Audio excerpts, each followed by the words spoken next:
কাশ্মীরের পহেলগামে বন্দুকধারীর হামলার জেরে ভারত ও পাকিস্তানের মধ্যে সাম্প্রতিক যুদ্ধে 5টি যুদ্ধ বিমান ভূপাতিত হয়েছে বলে জানিয়েছেন মার্কিন প্রেসিডেন্ট ডোনাল্ড ট্রাম্প। স্থানীয় সময় শুক্রবার হোয়াইট হাউসে রিপাবলিকান আইন প্রণেতাদের সঙ্গে নৈশভোজে অংশ নিয়ে এ মন্তব্য করেন তিনি। ট্রাম্প বলেন, বাস্তবে যুদ্ধ বিমানে গুলি চালানো হচ্ছিল পাঁচটা পাঁচটা, চারটা বা পাঁচটা, তবে আমার মনে হয় 5টা বিমান ভূপাতিত হয়েছিল।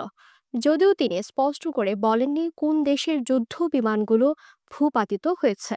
ট্রাম্পের এই বক্তব্যের পর ফের আলোচনায় এসেছে পাকিস্তানে চালানো ভারতের অপারেশন সিন্দুর।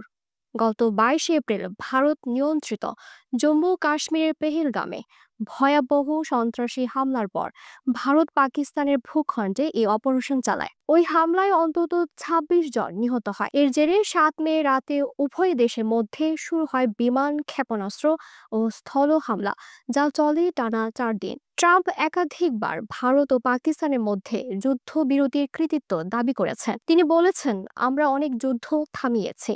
ভারত ও পাকিস্তানের মধ্যকার এই যুদ্ধ আমরা থামিয়েছি। তারা দুই পারমাণবিক শক্তিধর দেশ, যাদের মধ্যে সংঘাত বাড়ছিল। আমরা বলেছি, যুদ্ধ চালালে কোনো বাণিজ্য চুক্তি হবে না। তবে ট্রাম্পের এই বক্তব্য নাকচ করে নয়াদিল্লি জানিয়েছে, সংঘাতের অবসান হয়েছে পুরোপুরি দ্বিপক্ষীয় আলোচনার মাধ্যমে। কোনো বিদেশি শক্তি এতে হস্তক্ষেপ করেনি। মুকিতুর রহমানের রিপোর্টে জান্নাতুল আইরিন, খবর সংযোগ।